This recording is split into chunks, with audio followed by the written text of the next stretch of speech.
Friends, welcome to family education 1.2 YouTube channels. आज की आपकी इस हिंदी की क्लास में आपका स्वागत है। आज हम अपनी इस वीडियो में लोकोक्तियाँ करेंगे। पिछले कुछ वीडियो में हमने मुहावरे करे थे, आज हम इस वीडियो में लोकोक्तियाँ करेंगे। सो इस वीडियो को शुरू करने से पहले आप इसे लाइक व शेयर ज़रूर करें तथा हम आगे अपने आने वाली वीडियो में आपको और ज़्यादा बेहतर बता सकें। देखिए, लोकोक्ति क्या है? लोकोक्ति क्या है यानी लोकोक्ति की परिभाषा, डेफिनेशन क्या है? लोकोक्ति दो शब्दों से मिलकर बनी है, हिंदी के दो शब्दों से मिलकर बनी है, जैसे लोक प्लस उक्ति। ठीक है, आगे देखिए लोकोक्ति क्या है? लोकोक्ति अपने आप में एक संपूर्ण वाक्य है। लोकोक्ति अपने आप में एक संपूर्ण वाक्य है, जबकि मुहावरा अपने आप में संपूर्ण वाक्य नहीं है। वैसे देखा जाए तो मुहावरा और लोकोक्ति दोनों सेम ही लगती है, लेकिन दोनों सेम न होकर अलग अलग हैं। मुहावरा तो एक सामान्य वाक्य वैसे है, लेकिन लोकोक्ति एक बहुत पुराने समय से चली आ रही प्रचलित यानी पुरानी प्रचलित कहावत है, जो लोगों के मुंह पर जटी हुई है। जैसे अनपढ़ लोग भी इसे ज़्यादातर कहावतों में बोलते हैं। ठीक है, वैसे ही ये आपके इम्पोर्टेंट लोकोक्तियाँ हैं। तो चलिए आज हम इनको शुरू करते हैं। और ये जो मुहावरे लोकोक्तियाँ जो आपको इस वीडियो में दिखाए गए हैं या बताए गए हैं, वो सभी पिछले कुछ वर्षों में आने वाले एग्ज़ाम पिछले कुछ वर्षों में जो हो चुके एग्ज़ाम उन्हीं से लिए गए हैं।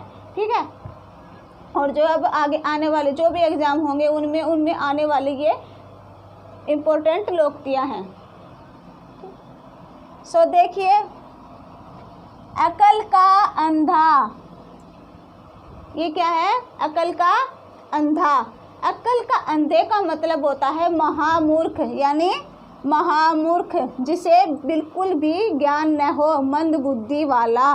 ठीक है, इस दुनिया में देखिए, इस दुनिया में कुछ लोग तो अकलवान हैं और कुछ लोग महामूर्ख हैं। ठीक है, जो अपने आप में बहुत इंटेलिजेंट माने जाते हैं, लेकिन वो वास्तव में क्या होते हैं? अकल के अंधे होते हैं।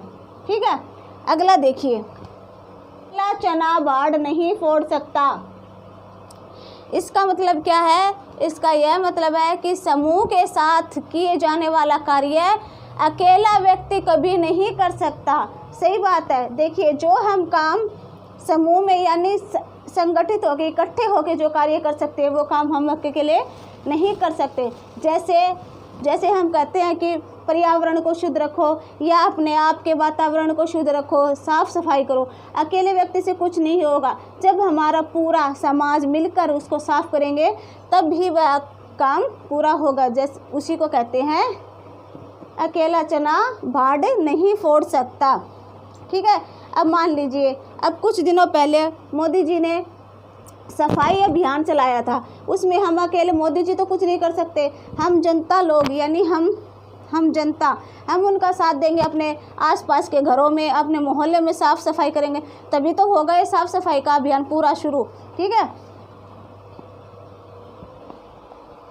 अगला देखिए, अंधी पीसे कुत्ता खाए। अंधी पीसे कुत्ता खाए यानी मूर्ख की कमाई दूसरे ही खाते हैं। ठीक है दोस्तों, देखिए इसमें क्या है कि अंधी पीसती है और उसको कुत्ता खाता है, लेकिन इसमें क्या है कि जब सुरेश नौकरी लग जाता है तो उसके दोस्त उसके पैसे शराब शुरू में उड़ा देते हैं। इसका मतलब कि वह तो कमाता रहता है, लेकिन उड़ाते कौन है? उसके दोस्त। किसमें? शराब वगैरह में। तो इसका क्या मतलब हुआ? ये तो वही बात हुई कि अंधी पीसे कुत्ता खाए। ठीक है, अंधा क्या चाहे दो आँखें।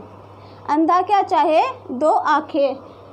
इच्छित वस्तु की प्राप्ति होना, यानी इच्छित वस्तु की प्राप्ति होना। देखिए क्या है कि अंधे के पास आँखें नहीं है, वह क्या चाहता है कि उसे आँखें मिल जाएगी, उसकी ये इच्छा है। लेकिन इसमें क्या है, इसमें ये बताया गया है कि जब रमेश की माँ विधवा है और उसके बेटे की नौकरी लग जाने पर वह अपना सारा काम छोड़ देती है और उसे सरकारी नौकरी मिल जाने पर उसे अलग ही खुशी होती है। तो इससे क्या होगा कि रमेश की नौकरी मिलने पर उसकी माँ को ज़्यादा खुशी होती है। तो इससे क्या होता है ये तो वही बात हुई कि अंधा क्या चाहे, 2 आंखें। उसकी माँ को क्या चाहिए थी, उसके बेटे की सरकारी नौकरी, सो उसे मिल गई। आँख का अंधा नाम नयन सुख। आँख का अंधा नाम नयन सुख, यानी कि आँखों से तो वह अंधा है, लेकिन आँखों से तो वह अंधा है, लेकिन आँखों का सुख भी लेता है। ऐसा भी हो सकता है। देखिए इसका क्या है कि नाम नयन सुख, यानी गुणों के विपरीत नाम। जैसे अंधा है, अंधा व्यक्ति आँखों का सुख नहीं ले सकता, उसी प्रकार गुणों के विपरीत व्यक्ति, यानी शमशेर सिंह या फिर सुमेर सिंह, नाम तो उसका शेर सिंह है, लेकिन वह डरता चूहे से भी है, तो चूहे से तो डरता है, लेकिन नाम है उसका शेर सिंह, यानी गुणों के विपरीत नाम। शेर सिंह यानी सिंह के बराबर, यानी जंगल का राजा शेर के समान। नाम तो उसका जंगल के राजा शेर के समान है, लेकिन वह डरता किससे भी, एक छोटे से चूहे से भी डरता है, यानी नाम के विपरीत, गुणों के विपरीत नाम। अगला देखिए, अंधों में काना राजा। अंधों में काना राजा। अंधे लोग होते हैं, उनके अंदर एक काना आदमी होता है, यानी उसके सभी लोग तो अंधे होते दोनों आँखों से, लेकिन एक जो काना होता है उसके पास एक आँखें होती है, तो वह राजा बन जाता है कि मुझे सब दिखता है। और ठीक उसी प्रकार से बताया गया है कि अज्ञानियों में अल्प भी बुद्धिमान होता है, यानी कि कुछ तो अनपढ़ यानी मंद बुद्धि वाले लोग होते हैं, लेकिन जिसमें थोड़ी सी भी बुद्धि होती है वह अपने आप में राजा होता है। जैसे अनपढ़ गांव में एक पटवारी का होना, वह अपने आप में क्या होता है कि अंधों में काना होता है, काना राजा होता है। अपना सोना खोटा हो तो परखइये का क्या दोष, यानी अपने पास जो सिक्का है वही खोटे का, यानी वही मिलावट का है, तो परखने वाले जोहरी का क्या दोष है उसमें। तो इसमें क्या बताया गया है कि हम में ही कमजोरी हो तो बताने का क्या दोष। देखिए कि हमारा सोना खोटा, यानी जब मेरा बेटा ही शराब पीता है, मेरा बेटा खुद ही जानबूझकर बहुत सारी शराब पीता है, तो हम पड़ोसियों को क्यों दोष दें, यानी पड़ोसियों पर कैसे इल्ज़ाम लगाएं कि दूसरे लोग हमारे बेटे को शराब पिलाते हैं, जबकि हमारा खुद का बेटा खुद ही पीता है, तो पड़ोसियों की क्या दोष लगाना। ये तो वही बात हुई कि जब अपना सिक्का खोटा है तो परखइये की क्या दोष है भाई इसमें। ठीक है, आपको समझ में आ गया। अगला देखिए दोस्तों, अगर आपको समझ में ना आए तो आप अपने इस कमेंट बॉक्स में लिखकर हमें बता सकते हैं, और अगर आपको समझ में आ जाए तो भी आप हमें कमेंट बॉक्स में लिखकर ज़रूर बताएं, अपनी राय ज़रूर दें, और हम आगे चलकर अगली वीडियो में और आपको अच्छे से बताएंगे। ठीक है, और इस चैनल को लाइक व शेयर ज़रूर करें, अपने दोस्तों में शेयर करें, सब्सक्राइब करें। ठीक है, अगला देखिए, आगे कुआं पीछे खाई। आगे कुआं और पीछे खाई, दोनों में क्या है, गिरना तो है ही। अगर कुएं में जाएंगे, आगे चलेंगे तो कुआं है, उसमें जाएंगे तो पड़ेंगे, पीछे जाएंगे तो कुआं, खाई है, यानी दोनों तरफ है, तो क्या घाटा ही है दोनों में। इसका मतलब है कि दोनों ओर संकट, यानी दोनों ओर मुसीबत ही है। सुनीता के पिताजी गरीब है, अगर वह शादी में खर्चा करे तो वह कर्जे से डूब जाता है, अगर वह न करे तो उसकी बदनामी होती है। तो दोनों तरफ ही उसकी उन दोनों तरफ ही उसकी क्या है, संकट ही संकट है। ठीक है, अगला देखिए, गेहूं के साथ घुन भी पिसता है, यानी जो हम गेहूं लाते हैं उनके साथ घुन भी पिसता है। इसमें क्या बताया गया है कि दोषी की संगति में निर्दोष भी दंडित होता है, यानी इसमें क्या बताया है कि जो व्यक्ति दोषी होता है उसके साथ जो मिलकर रहने वाला निर्दोष व्यक्ति होता है वह भी दोषी ठहराता है। जैसे रमेश ने कल चोरी की, लेकिन वह साथ में अपने अपने दोस्त सुरेश के घर में जाकर घुस गया। जब पुलिस ने ताका झाकी की, जब पुलिस ने जांच पड़ताल की तो सुरेश भी रमेश के साथ मिल गया। दोनों के मिलने पर पुलिस ने रमेश के साथ सुरेश को भी पकड़ लिया, यानी रमेश तो था दोषी क्योंकि उसने चोरी की थी, लेकिन निर्दोष सुरेश था। लेकिन वह उसका दोस्त होने के कारण, वह उसके घर में छुपने के कारण वह दोनों साथ मिलने पर पकड़े गए। यानी इसका क्या मतलब हुआ कि गेहूं के साथ घुन भी पिसता है।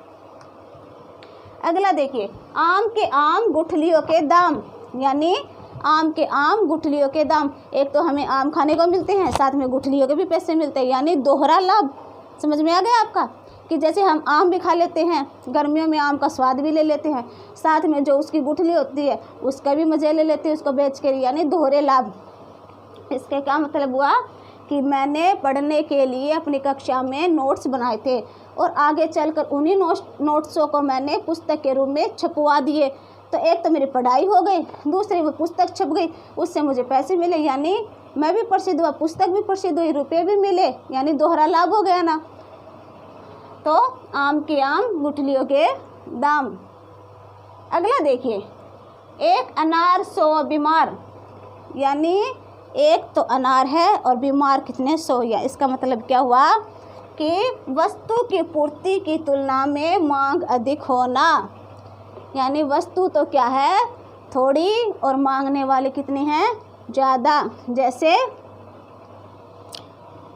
क्या है कि हमारे पास एक ही पुस्तक है, लेकिन हम दोनों तीनों बहन भाई, हम 2-3 बहन भाई हैं, दोनों तीनों एक ही क्लास में होने के कारण हमारी पूर्ति नहीं हो पा रही है, तो हम एक ही पुस्तक से पढ़ते हैं, यानी एक अनार 100 बीमार।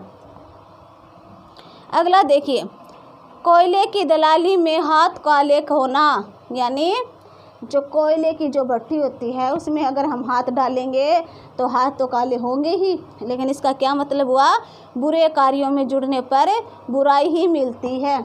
यदि हम कुछ लोगों द्वारा बुरे काम करते हैं, अगर हम उन्हीं लोगों में जाकर बैठते हैं, उनकी संगति में रहते हैं, तो उनके साथ हमें भी बुराई तो मिलेगी ही। जैसे बोलते हैं ना कि काली आंधी के पास जाएंगे तो काले तो होंगे।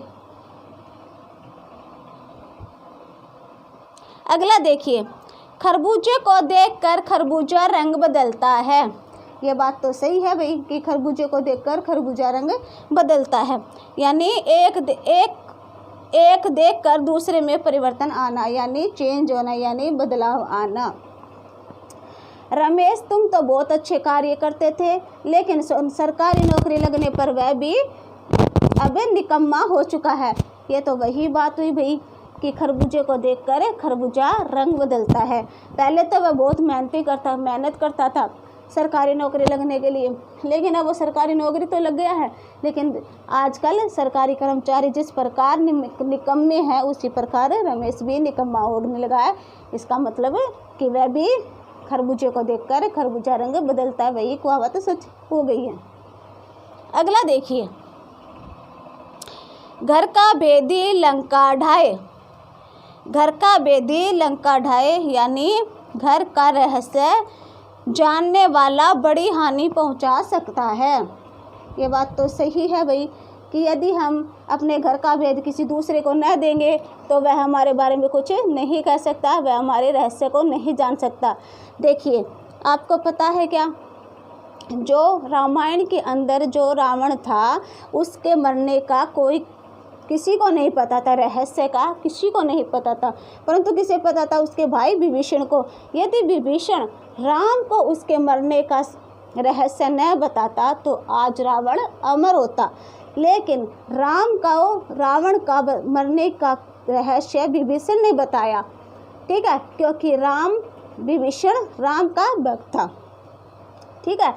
राम का भक्त होने के कारण उसने राम को रावण के मरने का बता दिया, उसी कारण राम ने उस पर वार किया और रावण मर चुका। तभी रावण ने कहा था कि घर का भेदी लंका ढाए। यदि विभीषण उसको बताता न तो रावण आज कभी न मरता, ठीक है। चोर चोर मौसेरे भाई, दो चोर हैं, वे दोनों भाई है, मौसेरे भाई है, यानी मासी के पुत्र है इसमें ये। तो चोर चोर मौसेरे भाई, यानी दुष्ट लोग आपस में बहुत घनिष्ठता होती है। ये बात तो सही है भाई। देखिए, एक ठेकेदार है, वह सड़कें सही नहीं बनाता है, लेकिन इंजीनियर के साथ उसकी बहुत ज़्यादा पड़ती है। इसमें तो ये वही बात हुई भाई, चोर चोर मुसेरे भाई, क्योंकि सड़कें भी ढंग से नहीं बनी और इंजीनियर ने भी उसे सही मान लिया है। तो दोनों की घनिष्ठता, तभी तो ये बात हुई कि चोर चोर मुसेरे भाई। अब देखिए दोस्तों, यदि आपको इनमें से समझ में ना आए तो आप दोबारा पूछ लीजिए, दोबारा देख लीजिए, ठीक है। ये बहुत ही इम्पोर्टेंट लोकोक्तियाँ हैं जो आपके आने वाले हर एग्ज़ाम में आएंगी, ठीक है। ये हमने बहुत मुश्किलों से चुन कर आपके लिए निकाले हैं ताकि हम आप तक ये पहुंचा सके, इस वीडियो के थ्रू आपको पहुंचा सके और आपको सरल भाषा में समझा सकें, ठीक है दोस्तों। आपको यह पसंद आया हो तो लाइक व शेयर ज़रूर करें और अपने दोस्तों को शेयर ज़रूर करें। अपने कमेंट्स हमें नीचे लिखे कमेंट्स बॉक्स में लिख कर भेजें। So thank you, bye.